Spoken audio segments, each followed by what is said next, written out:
오늘 본문이 포함된 사무엘하 7장 말씀은 이렇게 시작을 하고 있습니다. 1절 말씀을 읽겠습니다. 여호와께서 주위의 모든 원수를 무찌르사 왕으로 궁에 평안히 살게 하신 때. 오늘 본문의 배경을 여호와께서 주위의 모든 원수를 무찌르게 하시고 다윗이 평화로운 시간을 보낼 때라고 말씀하고 있습니다. 다윗은 원래 베들레헴의 목동 출신이었지만 사무엘상 17장에 기록된 골리앗과의 대결 이후 그의 인생은 전쟁의 연속이었습니다.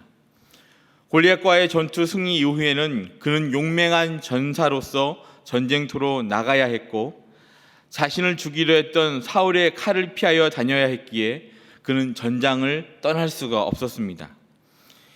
이후 사무엘하 2장에서 유다 지파의 왕이 된 후에도 사울의 아들 이스보셋과 싸워야 했고, 또한 사무엘하 5장에서는 이스라엘의 왕으로 등극한 이후에도 이스라엘을 2번이나 침략한 블레셋 민족과 전쟁을 벌여야 했습니다. 그렇게 수많은 전쟁터에서 시간을 보내고 드디어 다윗은 평안히 궁에 거할 수 있게 되었습니다. 이것은 오직 하나님께서 그 대적들을 무찌르셨기 때문이다 라고 성경은 말씀합니다. 바로 이때 다윗은 하나님의 성전을 짓고 싶은 마음이 생깁니다. 2절 말씀을 제가 읽겠습니다. 왕이 선지자 나단에게 이르되 볼지어다 나는 백향목 궁에 살거늘 하나님의 궤는 휘장 가운데에 있도다. 다윗은 여호와의 종인 자신이 백향목 궁에 거하고 하나님은 그냥 천막에 거하신다는 사실이 불편했던 것 같습니다. 왜냐하면 다윗은 항상 하나님을 향한 그 헌신하고 싶은 열정이 있었기 때문입니다. 이런 다윗의 결심은 성전을 짓고자 하는 마음으로 소원으로 바뀌게 되었고, 또한 하나님의 사람이었던 나단 선지자도 이것을 좋게 들었던 것 같습니다. 그래서 3절에서 나단 선지자는 여호와께서 왕과 함께 계시니 마음에 있는 모든 것을 행하소서라고 대답을 합니다. 이런 다윗의 헌신을 하나님께서도 인정하신 것처럼 보입니다. 왜냐하면 하나님께서 나단 선지자를 통해서 다윗과 그의 후손들에게 영원한 복을 주시겠다고 약속하셨기 때문입니다. 사무엘하 7장 9절부터 12절까지의 말씀을 보면 다윗과 그의 후손들에게 주실 엄청난 복을 나단 선지자를 통해서 다윗에게 말씀해 주십니다. 여기까지는 모든 것이 다 좋아 보입니다. 그런데 우리의 예상과는 다른 하나님의 반응이 13절에 기록되어 있습니다. 13절 말씀을 제가 읽겠습니다. 그는 내 이름을 위하여 집을 건축할 것이요 나는 그의 나라 왕위를 영원히 견고하게 하리라. 여기 13절 말씀 맨 처음에 나오는 이 그는 누구를 의미하는 것일까요? 여기서 그는 바로 앞절인 12절에서 말씀하신 내가 내 몸에서 날 내시, 즉 다윗의 후손을 의미하는 것입니다. 다윗은 지금 자신이 하나님을 위해서 성전을 짓고 싶다고 말씀드렸는데 하나님께서는 다윗이 아니라 그의 후손이 성전을 지을 것이라고 응답하신 것입니다. 이 하나님의 말씀은 마치 성전을 짓고 싶어하는 다윗의 헌신을 하나님께서 거절하신 것처럼 들립니다. 다윗도 인간이기 때문에 이런 상황을 아마 부정하고 싶은 마음이 있었을지도 모릅니다. 하나님께서 다윗에게 직접 말씀하신 것이 아니고 나단 선지자를 통해서 말씀하셨기 때문에 그의 말을 부정하고 자기 고집을 더 앞세울 수도 있었습니다. 아니면 하나님을 원망하고 자신의 헌신이 거절당한 상황에 분노할 수도 있었습니다. 사람은 누구나 자기 마음대로, 자기 뜻대로, 자기 고집대로 되지 않으면 낙심하거나 실족할 수 있는 연약한 존재이기 때문입니다. 사랑하는 성도 여러분, 우리도 얼마든지 그럴 수 있지 않겠습니까? 우리도 신앙의 열정으로 교회를 섬기면서 결단하고 헌신합니다. 그리고 하나님께 이렇게 헌신했으면 내게 좋은 것을 하나님께서 주시거나 아니 적어도 내가 원하는 특별한 기도 응답을 바라는 마음, 그런 소원이 생깁니다. 저는 이런 마음의 소원을 가지는 것 자체가 잘못은 아니라고 생각합니다. 왜냐하면 하나님께서는, 살아계신 그 하나님께서는 내가 원하는 것 그 이상으로 넘치도록 역사하시고 충분히 채워주시는 분이심을 우리는 믿고 있고 또 알고 있기 때문입니다. 그런데 문제는 하나님께 대한 우리의 헌신이 우리의 기도가 거절당한 것처럼 느껴질 때가 있다는 것입니다.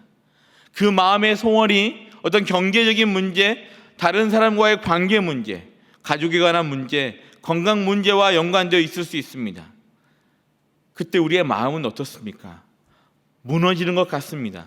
우리의 마음대로 되지 않을 때 가슴이 아픕니다. 그런데 이때 어떻게 해야 합니까? 그냥 주저앉아 모든 것을 포기해야 할까요? 너무나 아픈 가슴을 부여잡고 눈물을 삼키며 하루하루 지내야 할까요? 그럴 수는 없습니다. 그래서 우리는 다시 하나님의 말씀으로 돌아가야 합니다. 오늘 본문에 나온 다윗의 모습을 우리가 보아야 합니다. 그의 모습이 어떻습니까? 성전 건축을 하고 싶어하는 그 헌신이 거절당했을 때 그가 절망하며 하나님 앞에서 괴로워하고 있습니까? 전혀 그렇지 않습니다. 정말 하나님께 거절당한 사람이 맞을까 싶을 정도로 자신의 온 마음을 다하여 하나님께 감사의 고백을 하고 있습니다. 저는 여기서 우리의 뜻대로 되지 않는 것처럼 느껴지는 이 세상 속에서 성도들이 붙잡아야 할 삶의 원리를 묵상할 수 있었고, 이 시간 성도들과 나누고 싶습니다. 이 자리에 계신 저와 모든 성도님들이 오늘 본문에 나타난 삶의 원리를 붙잡고 살아감으로 어떤 상황 속에서도 하나님께 영광을 돌리고 하나님께서 예비하신 풍성한 은혜를 누리며 사시기를 주님으로 축복합니다. 그렇다면 성도로서 우리가 어떤 삶의 원리를 붙들고 살아야 하겠습니까? 첫 번째로 성도는 겸손한 신앙 고백으로 살아야 합니다.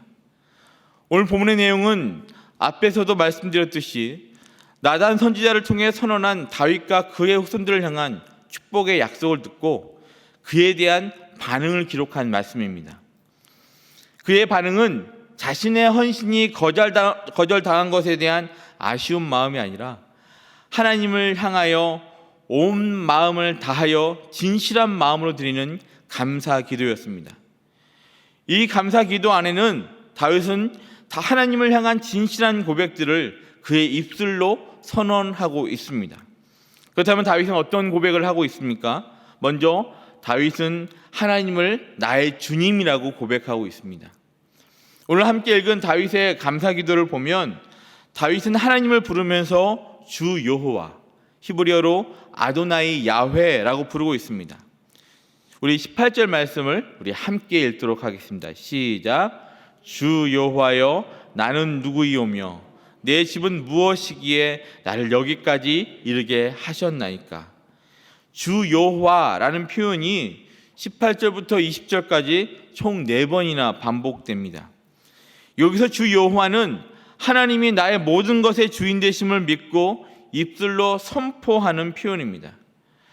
주 여호와라는 표현은 물론 앞서 8절에서 하나님께서 다윗을 내 종 다윗이라고 부른 것에 대한 응답이라고도 볼 수 있습니다. 그렇지만 주 여호와라고 하는 고백은 그냥 하는 고백이 아니라 하나님은 나의 주님이십니다 라는 진심을 담은 고백이라 할 수 있습니다. 그래서 18절에서 주님 되신 하나님께서 지금까지 인도하셨고 이런 자리에까지 오시게 하셨다라고 고백할 수 있었습니다. 그리고 19절 말씀에서는 주 여호와께서 이것도 적게 여기시고 다윗의 집에 있을 먼 장래일까지 복을 주시기로 약속하신 것에 감사하고 있습니다. 즉 어떤 상황 속에서도 다윗은 하나님은 나의 주님이십니다 라는 그 믿음을 절대 버리지 않고 있다는 것입니다. 우리는 내 마음대로 되지 않고 하나님께서 거절하시는 것처럼 느껴지면 우리는 그 문제에만 매달립니다. 왜 그 기도에 응답하시지 않는지 궁금해합니다. 내가 뭐가 부족한 것이 있는가 싶어서 자신을 자책합니다. 아니면 하나님께서 내 기도를 응답하시지 않는 것에 불평과 원망을 가지기도 합니다. 그런데 오늘 말씀에서 다윗이 자신의 소원이 거절당한 것에 대해 집착하고 있는 모습이 과연 있습니까? 그렇지 않습니다. 다윗은 거절당한 그 문제에 얽매이지 않고 오직 하나님을 바라보는 믿음의 시선을 거두지 않고 있습니다. 그리고 이렇게 고백을 합니다. 주 여호와, 하나님은 나의 주님이십니다. 저는 여기에 한 단어를 더 넣어 이런 고백으로까지 나아갔으면 좋겠습니다. 그것은 하나님은 여전히 나의 주님이십니다.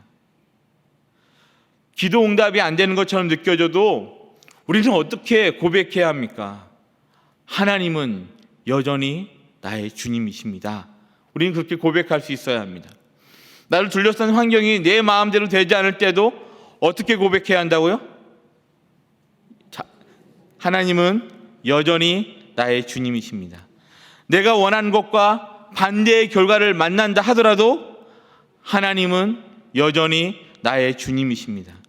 내 마음을 짓누르는 불안과 두려움이 있을 때라도 우리는 하나님은 여전히 나의 주님이십니다 라는 고백으로 나아가야 한다는 것입니다. 이 고백을 멈추지 않는 저와 모든 성도님들이 되시기를 소망합니다. 그리고 다윗은 어떤 고백을 합니까? 다음으로 다윗은 자신을 하나님의 종이라고 고백하고 있습니다. 다윗은 자신이 한 나라의 왕의 위치에 있음에도 불구하고 자신이 하나님의 종임을 잊지 않았습니다. 성도의 삶은 하나님이 나의 주님이십니다 라는 고백에만 멈춰서는 안 됩니다.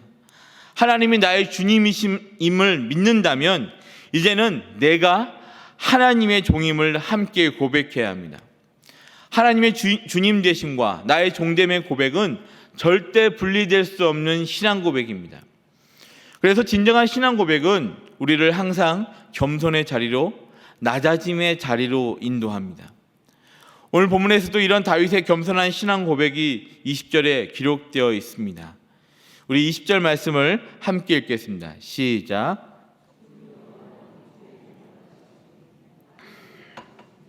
무슨 말씀을 하오리까? 다윗은 하나님께서 자신에 대해 잘 알고 계시기에 하나님께 말을 하지 않겠다고 말합니다. 왜냐하면 자신은 그냥 종이기 때문에, 하나님 앞에서 그냥 한 사람의 종이기 때문에 하나님 말씀 앞에서 아무 할 말이 없다고 고백하는 것입니다. 종은 주인의 말씀을 경청하고 그 말씀에 순종하는 자리에 있어야 합니다. 다윗은 자신은 그저 한 사람의 종으로서 하나님의 뜻과 하나님의 인도하심에 그저 말없이 따르겠다고 고백하고 있습니다. 다윗을 향한 하나님의 말씀은 너무나 분명하게 이미 들려졌기 때문입니다. 그래서 오늘 본문중 21절 말씀 보면 주의 말씀으로 말미암아 주의 뜻대로 이 모든 큰 일을 행하사 주의 종에게 알게 하셨나이다 라고 다윗이 고백합니다. 하나님의 말씀인 그 종인 자신에게 들려진 것만으로 만족하고 있고 그것만으로 감사해하고 있음을 우리는 알 수 있습니다. 사랑하는 성도 여러분, 성도로서의 삶의 시작은 하나님을 향한 고백이라고 말씀드리고 싶습니다. 진정한 신앙 고백이 함께 해야 한다는 것입니다. 그렇다면 신앙 고백이라는 것이 무엇입니까? 주일 예배에 온 성도들이 함께 소리내어 있는 사도신경만을 의미하는 것일까요? 신앙 고백이란 하나님이 어떤 분이신지, 그리고 하나님 앞에서 내가 어떤 존재인지를 믿음으로 인정하고 마음으로 입술로 하는 고백을 의미합니다. 성도님들은 지금 어떤 신앙 고백을 하며 살고 계십니까? 다윗처럼 하나님을 나의 주님이십니다 라는 고백으로 살고 계십니까? 그리고 나는 주인 되신 하나님 앞에서 그저 한 사람의 종일 뿐이라는 고백으로 살고 계십니까? 성도로 산다는 것은 어떤 상황 속에서도 하나님은 여전히 나의 주님이십니다 라는 고백으로 사는 것을 의미합니다. 성도로 산다는 것은 나는 그저 하나님 앞에서 한 사람의 종일 뿐입니다 라는 고백으로 사는 것을 의미합니다.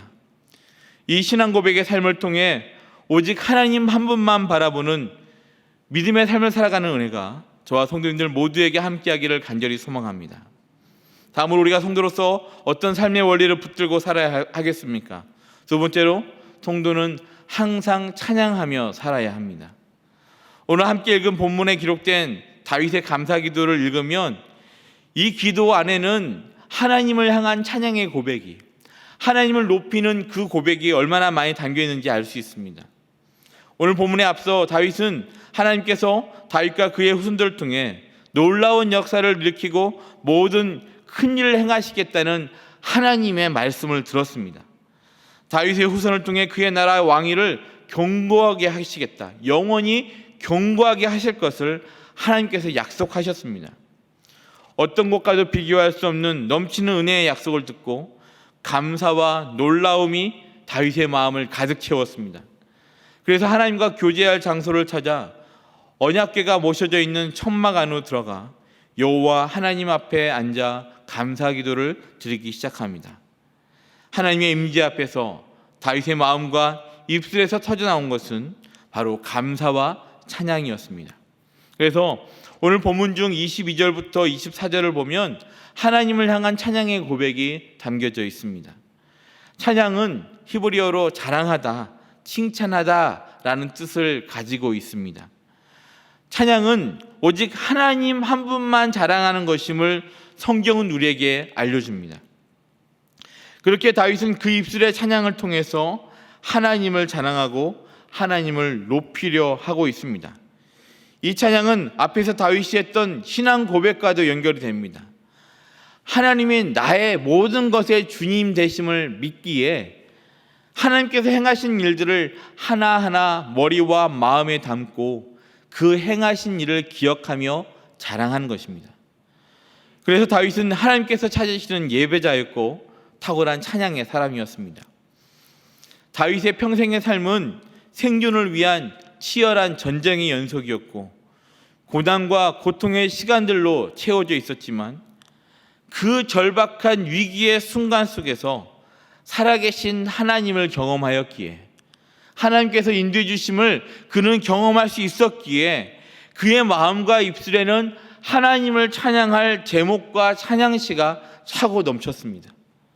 그래서 자신의 모든 지혜를 모아 찬양시를 지었고 음악적인 달란트를 사용하여 수많은 찬양곡을 불렀습니다. 오늘 본문 안에 기록된 이 다윗의 찬양의 그 고백들을 들어보시고 한번 귀 기울여 한번 보시길 바랍니다. 그리고 이 다윗의 찬양이 성도님들의 찬양이 되기를 소망합니다. 먼저 22절 말씀 보면 주는 위대하십니다. 주님과 같은 분이 없으십니다. 주님 외에는 다른 신이 없습니다 라고 찬양합니다. 그리고 23절에서는 하나님이 구속해 주셔서 우리를 영원히 자기 백성으로 삼아 주십니다. 또 하나님은 주의 백성들을 통하여 큰 일을 행하십니다 라고 찬양합니다. 그리고 24절에서는 영원히 주의 백성들의 하나님이 되십니다 라고 찬양하고 있습니다. 이 찬양은 그냥 형식적으로 읊조리는 것이 아니라 하나님의 은혜 안에서 하나님의 위대하심과 놀라운 역사를 경험했을 때 자연스럽게 나오는 영적인 반응임을 오늘 본문은 말씀하고 있습니다.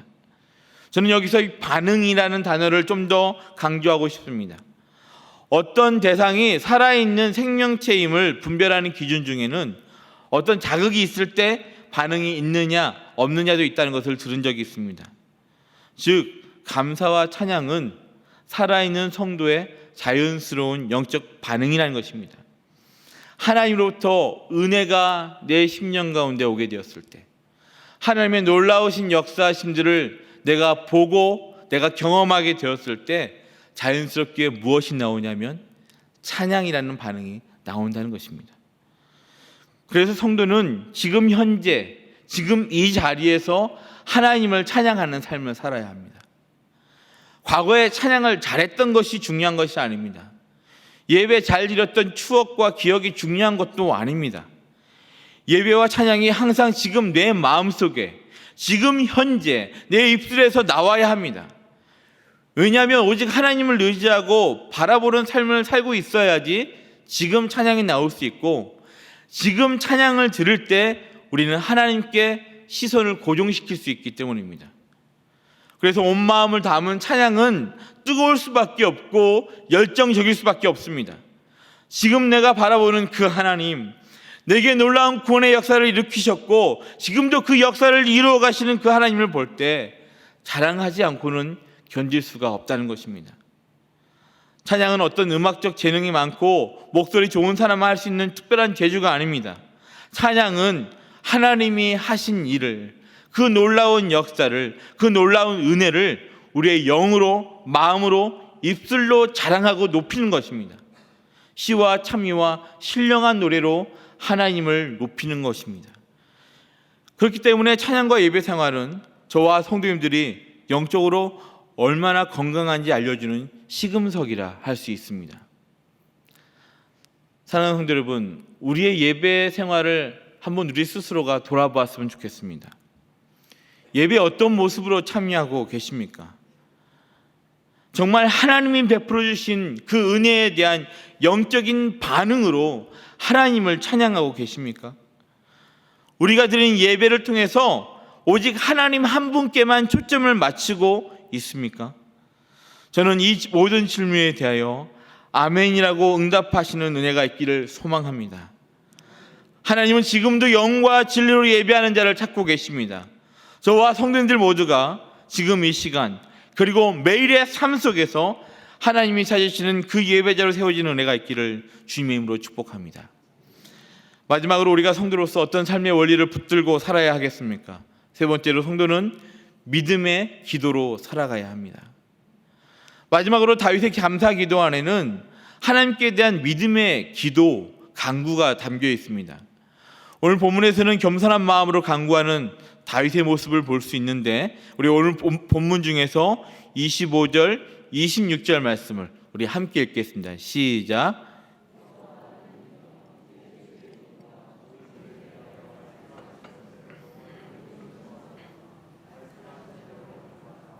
사람이 영원히 주의 이름을 크게 높여 이르기를 만군의 여호와는 이스라엘의 하나님이라 하게 하옵시며 주의 종 다윗의 집이 주 앞에 견고하게 하옵소서. 다윗은 여호와 하나님을 바라보며 하나님의 약속대로 이루어지기를 위해 기도하고 있습니다. 다윗이 이렇게 기도할 수 있었던 이유가 무엇입니까? 다윗에게는 하나님의 놀라운 축복의 말씀, 그 약속이 주어졌기 때문입니다. 나단 선지자를 통해 전달된 하나님의 약속은 다윗의 마음에 경이로움을 불러일으켰습니다. 만약에 다윗이 하나님의 말씀을 들으면서 자신이 원했던 그 성전 건축이 허락되었는지 거절당했는지에만 모든 신경을 쏟았다면, 성전 건축이 거절되었다는 그 사실 하나 때문에 하나님의 말씀을 듣지 않고 마음을 닫아버릴 수도 있었을 것입니다. 그런데 다윗은 그런 어리석은 선택을 하지 않았습니다. 자신에게 주어진 하나님의 약속의 말씀에 귀를 기울였고 들려지는 하나님의 음성에 집중했습니다. 그리고 하나님의 말씀을 붙잡고 기도의 자리로까지 나아갑니다.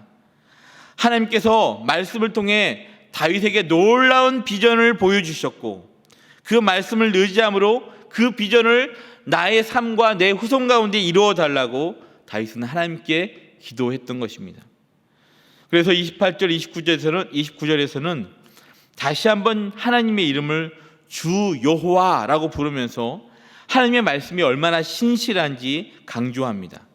28절 말씀을 제가 읽겠습니다. 주 여호와여, 오직 주는 하나님이시며 주의 말씀들이 참되시니이다.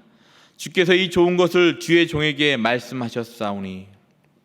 여기서 사용된 주 여호와는 앞에서 말씀드렸듯이 아도나이 야훼라는 히브리어 표현을 사용하는데, 다른 사무엘서나 역대기서를 보면 많은 믿음의 사람이 등장함에도 불구하고 오늘 읽은 본문 외에는 하나님의 이름을 주 여호와라고 부른 적이 전혀 기록이 남아있지 않습니다.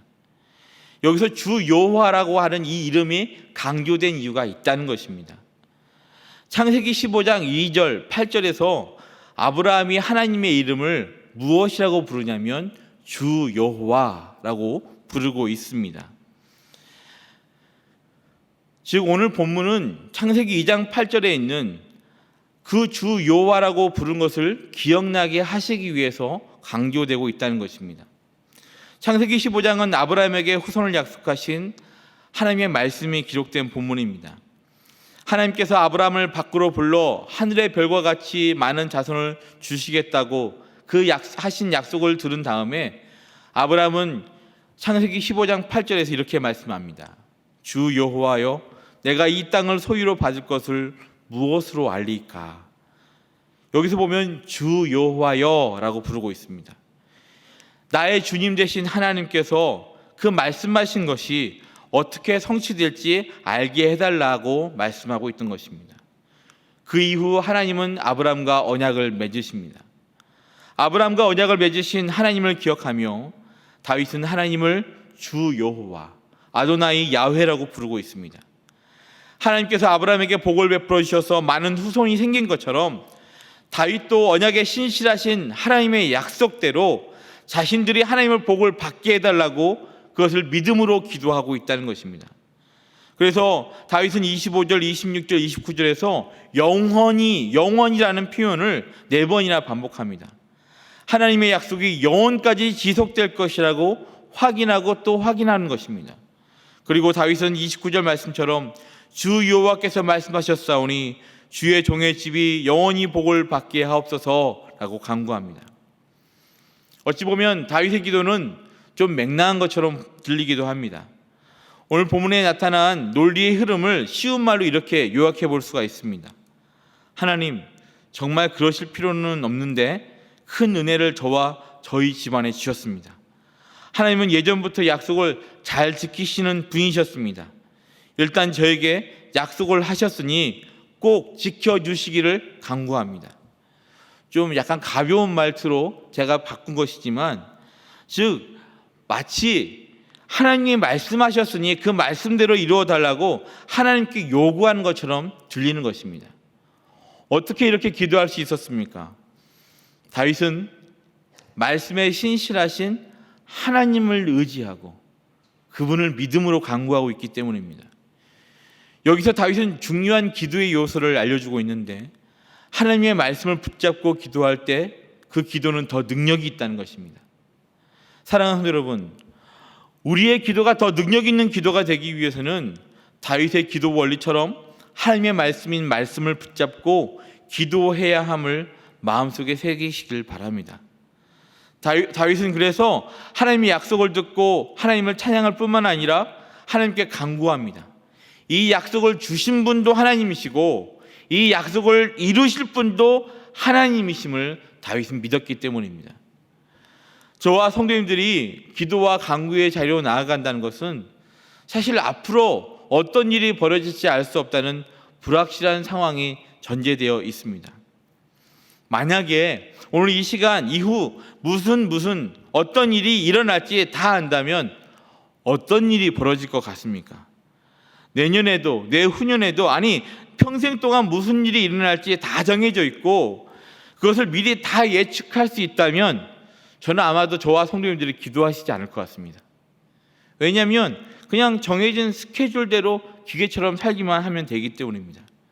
그런데 우리가 불확실한 미래에 대한 두려움, 불안함으로 가득 차 있을 때, 그때 하나님은 우리를 기도의 자리로 초대하십니다. 전에 어떤 청년이 제게 이렇게 말하는 것을 들은 적이 있습니다. 우리가 기도를 하든 안 하든 하나님의 뜻이 다 정해져 있다면 뭐하러 기도를 열심히 할 필요가 있느냐고 저에게 질문을 하는 것입니다. 그 청년이 또 말하기를 그냥 하나님이 주신 결과를 받아들이는 것이 더 믿음의 모습이 아닐까요? 라고 저에게 이야기를 했습니다. 성도님들은 이 말에 대해서 어떻게 생각하십니까? 좀 믿음이 있는 것처럼 들리십니까? 근데 저는 이 청년의 말이 기도에 대한 잘못된 고정관념과 오해에서 나온 말이라고 생각합니다. 기도는 하나님께 원하는 것을 주문하는 시간이 아닙니다. 기도 시간이라는 동전을 넣은 다음에 메뉴 버튼을 누르면 기도 응답이라는 열매가 하늘에서 뚝 떨어지는 것이 아니라는 것입니다. 그리고 하나님은 우리를 하나님의 뜻을 무조건 수용해야 하는 수동적인 존재로 만들지도 않았습니다. 우리를 기계처럼 만들지 않으셨다는 것입니다. 하나님이 저와 성도님들을 만드시고 부르시고 세우신 이유는 함께 교제하기 위해서, 성령 안에서 함께 교제하기 위해서 우리를 부르신 것입니다. 그렇게 기도는 하나님을 향한 우리의 믿음을 표현하는 시간이라 할 수 있습니다. 나의 모든 것을 이미 다 아시는 하나님이시지만 나의 모든 것을 하나님께 쏟아 부을 수 있는 시간이 기도 시간이라는 것입니다. 그리고 하나님과 친밀한 교제를 나누는 시간입니다. 그래서 우리는 기도 시간에 기뻐할 수도 있고 또한 눈물을 흘릴 수도 있습니다. 아니면 잠잠히 하나님의 은혜를 묵상할 수도 있습니다.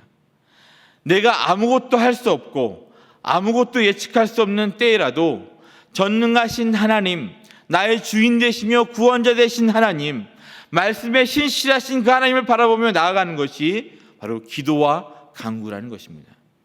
그렇게 기도할 때 우리는 하나님의 계획과 뜻, 인도하심을 더 선명하게 할 수 있습니다. 이 자리에 계신 저와 모든 성도님들이 이 놀라운 기도의 은혜를 경험하시기를 주님의 이름으로 축복합니다. 이제 말씀을 맺겠습니다. 오늘 본문에서 함께 읽은 다윗의 감사기도는 작게는 다윗 한 사람에게 주어진 하나님의 복과 은혜에 대한 다윗의 영적 반응, 감사기도를 보여주고 있습니다. 하지만 3000년이 지난 지금까지도 우리에게 하나님의 그 은혜와 복은 동일하게 영향을 미치고 있습니다. 왜냐하면 다윗의 후손 중 메시아로 이 땅에 오신 예수 그리스도를 통해서 다윗과 맺은 하나님의 언약은 온전히 성취되었기 때문입니다. 그런 의미에서 본다면 다윗이 받은 그 은혜는 지금 저와 성도님들이 이미 충분히 누리고 있다고 볼 수가 있습니다. 지금 저와 성도님들이 살고 있는 이 시기는 어느 것도 예측하기가 어려운 불확실성의 시대입니다. 경제적인 어려움도 있습니다. 건강에 대한 염려도 매우 큽니다. 우리가 살고 있는 세계가 불안하게 느껴집니다. 때로는 개인적으로 어느 것도 우리 마음대로 되는 것이 없다고 느껴질 때도 있습니다. 예측이 안 되니까 계획이 안 되고, 계획이 안 되니 무엇을 어떻게 해야 할지 막막하게 느껴집니다. 이것은 지금 이 시대뿐만 아니라 다윗이 살았던 3000년 전의 시대나 모든 인간의 역사에서 동일하게 나타난 현상입니다. 우리는 한치 앞에 어떤 일이 일어날지 알 수 없고 어느 것도 예측할 수 없는 연약한 인생이기 때문입니다. 그런데 오늘 본문에 나타난 다윗의 모습을 보시길 바랍니다. 자신이 원하는 것이 거절되었음에도 불구하고 하나님의 임재 앞으로 나아가 하나님의 경이로운 은혜에 감격하여 주 여호와를 고백하는 그 다윗의 모습을 보시길 바랍니다. 그리고 자신이 거절당한 것에 얽매이지 않고 그 문제에 집착하지 않고 오직 하나님만을 찬양하고 높이는 그 다윗의 모습을 기억하십시오. 또한 하나님의 말씀을 붙잡고 담대하게 기도의 자리로 나아가는 다윗을 본받으시길 바랍니다. 이 자리에 계신 모든 성도님들이 평생의 삶 동안 고백, 찬양, 기도로 하나님만을 높이고 하나님만 의지하며 살아가는 은혜가 있기를 주님의 이름으로 축복합니다.